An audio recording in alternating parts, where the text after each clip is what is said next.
Ever spent a whole Saturday afternoon in the driveway with a bucket of soapy water, a garden hose, and a tin of paste wax? And somehow, your car came out looking better than anything you could get from a modern detail shop? Yeah. There was something about the way they did things back then. No fancy ceramic coatings, no graphene sprays, just elbow grease, a few clever tricks, and a genuine love for the automobile. Well, today we are counting down 25 genius car detailing tricks straight from the golden era of motoring, the stuff your dad and your granddad swore by, that still works beautifully to this day. So hit that like button, subscribe if you have not already, and let us travel back to when detailing was an art form. Number 25. The chamois leather finishing touch. Before microfiber towels became the gold standard, there was the chamois, and not just any chamois. We are talking about genuine sheepskin chamois leather, soaked in water, wrung out until just damp, and then dragged across freshly washed paint in long, smooth strokes. Old-school detailers in the 1950s and 60s knew that this technique left absolutely zero water spots because the chamois absorbed moisture like nothing else on the planet. The trick was never using it dry. A dry chamois was basically sandpaper. But a properly dampened one glided across the surface and picked up every last drop without leaving a single streak behind. Car guys back then would hang their chamois on the clothesline to dry naturally after every use, never wringing it too hard because that would destroy the fibers. Some enthusiasts kept their chamois for years, even decades, treating it like a prized possession. It was the finishing ritual. You washed, you rinsed, and then you brought out the chamois. That was the moment the car went from clean to stunning. Number 24. The two-bucket wash method. Long before detailing forums and YouTube tutorials made this technique famous, backyard mechanics in the 1960s already had it figured out. One bucket of soapy water for washing, one bucket of clean water for rinsing the mitt. The logic was beautifully simple. Every time you wiped your wash mitt across a dirty panel, it picked up grit and grime. If you dunked that dirty mitt back into the same soapy bucket, you were essentially creating a bucket of liquid sandpaper.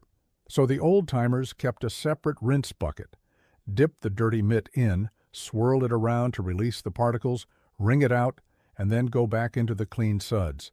This single habit prevented more swirl marks and paint scratches than any product ever could. Some guys even put a mesh screen at the bottom of the rinse bucket to trap particles below the waterline. That was 1960s innovation right there, and honestly, nobody has come up with anything better since. Number 23. Newspaper for streak-free glass. Here is one your grandmother probably taught you.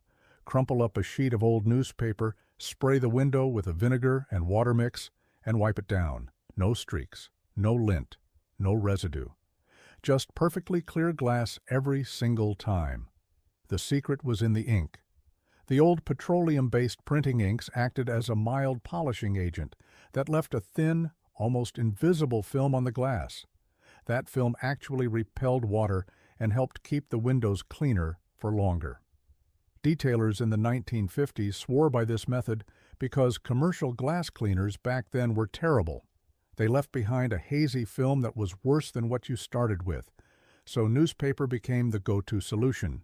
Now, modern newspaper inks are soy-based and do not work quite as well, but back in the golden era, this was the single best glass cleaning trick in existence, and it cost virtually nothing. Number 22. The Brazilian Carnauba wax ritual. If there was one product that defined golden era car care, it was Carnauba paste wax. Harvested from the leaves of a palm tree that only grows in northeastern Brazil, Carnauba wax became the holy grail of paint protection starting in the 1950s. Companies like Turtle Wax, which launched the first bottled car wax back in 1946, and Meguiar's, which had been in the business since 1901, built entire empires around this stuff. The genius of Carnauba was its depth of shine. Unlike modern synthetic sealants that can look almost plastic-like, Carnauba produced a warm, rich, wet-looking glow that made colors pop in a way nothing else could. The ritual was sacred. You applied it by hand in thin, overlapping circles, let it haze to a chalky film, and then buffed it off with a soft cotton cloth. The whole process took hours. Nobody cared. That was the point. It was meditation on 4 wheels. Number 21. Removing fender skirts for a complete wash. Old-school car guys in the 1950s had a trick that modern detailers have largely forgotten. Before washing their cars, they would physically remove the fender skirts to get full access to the wheel wells and rear tires. Those sweeping, chrome-trimmed fender skirts were gorgeous design elements on cars like the Cadillac Series 62 and the Buick Century, but they also trapped an incredible amount of road grime, mud, and moisture behind them. Left unchecked, that hidden filth would eat away at the paint and promote rust. So every wash day became a mini disassembly project. Pop off the skirts, scrub behind them, dry everything thoroughly, and reinstall. It added an extra 30 minutes to the process, but it prevented years of hidden corrosion damage. The guys who did this religiously were the ones whose cars survived in beautiful condition for decades. Number 20. Working top-down. Always this sounds almost too simple to be called a trick, but the golden era detailers were absolutely militant about it. You always started at the roof and worked your way down to the rocker panels. Always. The reasoning was gravity and contamination. The lower portions of any car are always the dirtiest, caked with road tar, brake dust, and kicked-up debris. If you started at the bottom and then moved your sponge or mitt upward, you were dragging all of that nasty grit across the cleaner upper panels.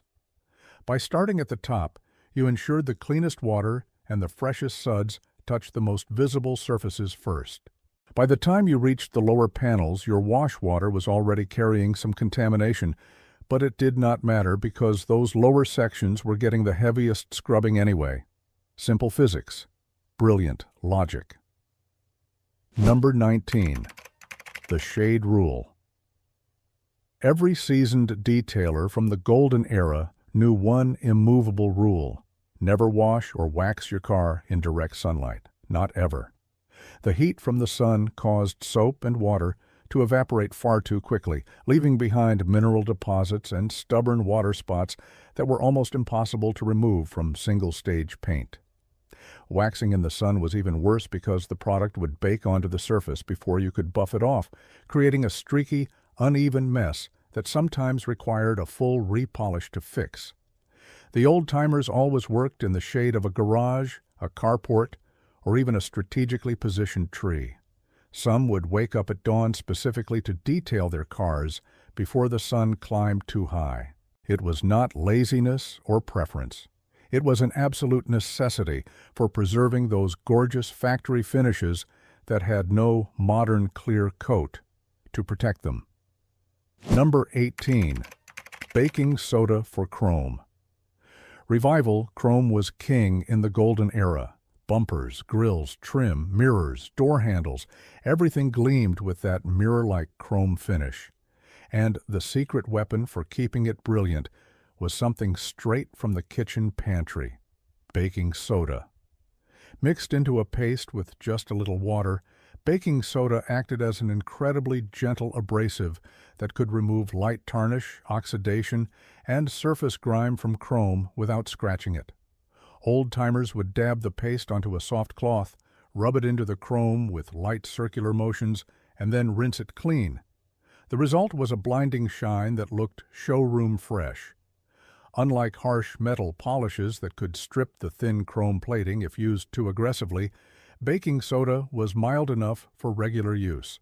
Some guys added a tiny drop of dish soap to the mix for extra cleaning power. It cost pennies, and it worked better than most commercial chrome cleaners on the market. Number 17. The leaf blower drying technique. Before electric car dryers and forced air blowers became standard detailing equipment, clever car enthusiasts in the 1970s discovered that a simple garden leaf blower could revolutionize the drying process. Instead of dragging a towel across delicate paint, you could blast water out of every seam, trim piece, mirror housing, and door jamb without ever touching the surface. This was especially genius for classic cars with their abundance of chrome trim, rubber moldings, and intricate body lines that trapped water like tiny reservoirs. You could wash and dry a car immaculately and then park it only to find water trickling down from behind the side mirror hours later.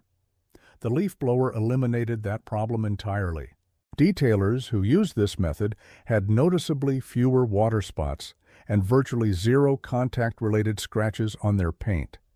Sometimes the best innovations come not from the auto industry, but from the garden shed. Number 16. Vinegar for water spot removal. Hard water was the mortal enemy of golden-era car paint, and vinegar was the weapon of choice. A simple solution of white vinegar diluted with equal parts, water could dissolve those stubborn mineral deposits that formed when water evaporated on the surface. The acetic acid in the vinegar broke down the calcium and magnesium compounds without harming the underlying paint or wax. Old-school detailers would soak a soft cloth in the solution, lay it over the affected area for a few minutes, and then gently wipe it away. The spots vanished like magic. This trick was particularly valuable in regions with notoriously hard water, where even a careful wash could leave behind a constellation of white marks. The key was to always follow up with a fresh rinse and a coat of wax to protect the newly cleaned surface. Simple, cheap, and devastatingly effective. Number 15. Hand polishing with circular flannel pads. Before machine polishers became widely available in the 1980s, all polishing was done by hand, and the tool of choice was a thick, circular flannel pad. These soft cotton pads were perfect for applying polish and wax because they distributed product evenly without concentrating pressure in any one spot. Golden-era detailers would wrap the pad around 2 or 3 fingers, apply a small dollop of polishing compound, and work it into the paint using overlapping circular motions with just the weight of their hand. No pressure, no aggressive rubbing, just patience and steady movement. The beauty of hand polishing on single-stage paint was that you could feel the surface changing under your fingertips. You could sense when the compound had broken down and the paint was becoming smooth. That tactile feedback was something no machine could replicate, and it is a skill that the old masters developed over years of dedicated practice. Number 14. Toothbrush detailing for tight spaces.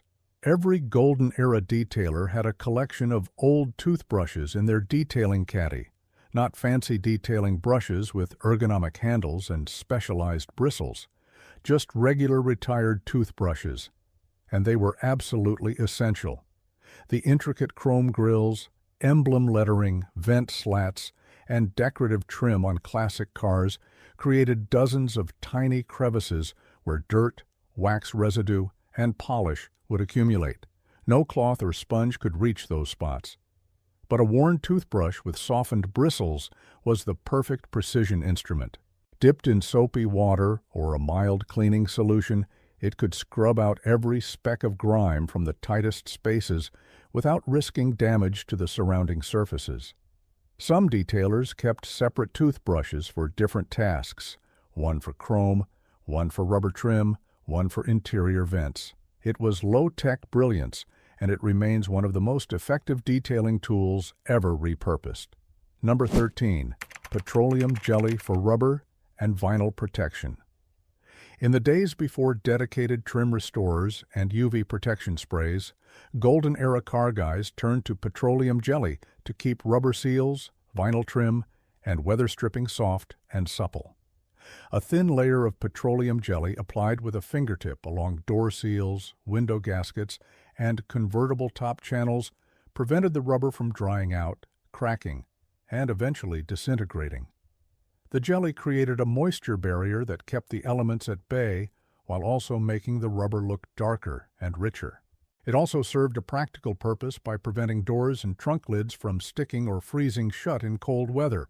Some enthusiasts even used it on dashboard vinyl to prevent cracking from sun exposure. The application was minimal. You did not slather it on. Just a whisper-thin coating was enough. Too much, and you would attract dust and create a greasy mess. Done right, it extended the life of rubber components by years. Number 12. The clay bar precursor, using detailing clay. Before commercial clay bars became mainstream in the 1990s, Japanese auto detailers in the mid-1980s developed a similar concept using a specialized rubbing compound clay. But even before that, golden-era American detailers had their own version. They would run their hand across freshly washed paint while it was still wet to feel for contamination. If the surface felt rough or gritty, they knew embedded contaminants like tree sap, industrial fallout, and road tar were present. Their solution was to carefully use an extremely fine rubbing compound with a soft cloth, working in small sections to dissolve and lift the contaminants. It was more labor-intensive than a modern clay bar, but the principle was identical. Remove what washing alone cannot. The tactile test itself, running your fingertips across wet paint to feel for imperfections, remains the gold standard for assessing paint condition to this very day. Number 11. Boiled linseed oil for dashboard restoration. This one is a deep-cut trick from the 1950s and 60s. When a vinyl or leather dashboard started looking dry, faded, and cracked, old-timers would reach for boiled linseed oil. Not raw linseed oil, which takes forever to dry, but the boiled variety that penetrates quickly and leaves a subtle, rich sheen. A small amount rubbed into the dashboard with a soft cloth would revive the color, soften the material, and provide a layer of protection against further UV damage. The oil soaked into the pores of the vinyl or leather and essentially rehydrated it from within. The finish was never glossy or greasy. It looked natural and original, which was exactly the point. This trick worked beautifully on wood grain trim and steering wheels, too. The smell of linseed oil in a closed garage on a Saturday morning became synonymous with proper car care for an entire generation. Number 10. Cornstarch for cleaning windows. From inside here is a trick that sounds completely bizarre until you try it. Golden-era detailers used a paste of cornstarch and water to clean the inside of their windshields. The interior surface of a windshield accumulates an oily film from dashboard outgassing, cigarette smoke, and general atmospheric haze that regular glass cleaners struggled to cut through. Cornstarch, mixed into a thin paste and applied with a soft cloth, absorbed that oily residue like a sponge. You wiped it on, let it dry to a powdery film, and then buffed it off with a clean cloth. The glass came out crystal clear with zero streaks. It was especially popular among guys who smoked in their cars, which was basically everyone in the 1950s and 60s. That yellowish nicotine film that built up on the inside of the windshield did not stand a chance against cornstarch. Weird, but wonderful. Number 9. Waxing in straight lines, not circles. Contrary to what popular movies taught us, Golden-era master detailers did not wax in circles. They waxed in straight, overlapping lines that followed the direction of airflow over the car. The reason was subtle, but important. Circular waxing motions, while not harmful in themselves, could create visible swirl patterns in the wax layer that became apparent in certain lighting conditions. Straight-line application, moving front to back in the same direction the air flowed over the panels while driving, produced a more uniform and optically cleaner finish. Any micro-scratches that occurred during the waxing process would also be aligned with the airflow, making them virtually invisible to the naked eye. Circular scratches, on the other hand, caught light from every angle and were far more noticeable. The best detailers of the era applied this logic to everything: washing, drying, polishing, and waxing, all done in straight directional strokes. Number 8. Steel wool on whitewall tires.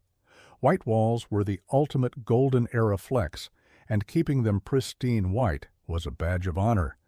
The secret weapon was ultrafine steel wool, specifically OO or O grade. This superfine steel wool was gentle enough not to damage the rubber, but abrasive enough to scrub away road grime, brake dust, and the inevitable yellowing that white walls developed over time. You would wet the white wall, rub the steel wool in gentle back-and-forth strokes, and watch the dingy surface transform back to brilliant white. Some guys combined this with a paste of baking soda and water for extra cleaning power. The key was using only the finest grade. Anything coarser would scratch and roughen the rubber surface, making it even more prone to future staining. When done properly, freshly cleaned white walls against gleaming chrome hubcaps were the absolute pinnacle of golden era style. Number 7. Baby oil for interior vinyl shine. In the 1960s and 70s, baby oil became a secret weapon for interior detailing. A few drops on a soft cloth wiped across vinyl seats, door panels, and dashboards produced a clean, subtle shine that looked natural and factory fresh without the greasy, overglossed appearance that many commercial products created. The mineral oil base moisturized the vinyl and prevented it from drying out and cracking, while the light fragrance left the interior smelling fresh. Smart detailers used it sparingly. The goal was a matte satin finish, not a slippery mirror. Too much baby oil on a seat could turn your car into a water slide, which was great for comedy, but terrible for actually driving. The old-timers applied a thin mist to their cloth, never directly to the surface, and then buffed it to an even finish. Simple, affordable, and surprisingly effective at keeping interiors looking showroom-worthy for years. Number 6. Rubbing compound and elbow grease for paint correction. Before orbital polishers and cutting-edge compounds existed, fixing scratched or faded paint was a purely manual endeavor. Golden-era detailers used rubbing compound, a thick, abrasive paste that literally removed a microscopic layer of paint to reveal the fresh, undamaged surface beneath. On single-stage paints without a clear coat, this was both the blessing and the curse. It worked incredibly well, but you had a limited number of corrections before you went through the paint entirely. The skill was in knowing exactly how much compound to use and how much pressure to apply. Too little, and the scratch remained. Too much, and you burned through to the primer. Master detailers could feel the difference through the cloth in their hands. They worked small sections at a time, checking their progress constantly, blending the corrected area into the surrounding paint. It was an art that took years to master. Number 5. Storing cars under breathable cotton covers. Golden-era car enthusiasts understood something critical about vehicle storage that many modern owners get wrong. They used breathable cotton car covers rather than plastic tarps or vinyl sheets. A plastic cover might seem like it offers more protection, but it traps moisture against the paint surface, creating a greenhouse effect that promotes condensation, mildew, and even rust. Cotton covers, on the other hand, allowed air to circulate while still protecting against dust, bird droppings, and tree sap.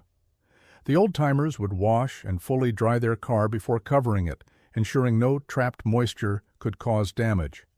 Some would even sprinkle mothballs around the interior to keep rodents from chewing on wiring. The best covers were custom-fitted to the specific car model, hugging every curve without flapping in the wind and rubbing against the paint. Proper storage was considered just as important as proper washing. Number 4. Cola for removing chrome rust. This is one of those tricks that sounds like an urban legend, but was absolutely real.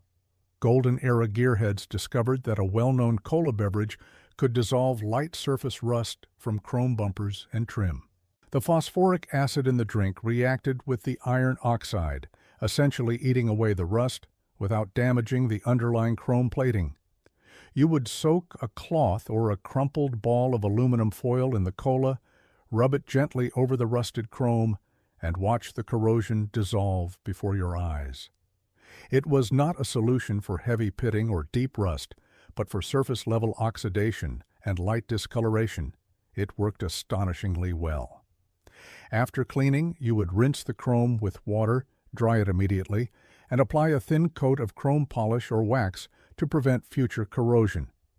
The fact that a soft drink could double as a chrome restorer tells you everything you need to know about what that era considered a normal beverage. Number 3. The damp cloth static trick for interior dust. Before compressed air dusters and interior detailing sprays, Golden Era car owners had a brilliantly simple method for removing dust from dashboards, consoles, and trim pieces.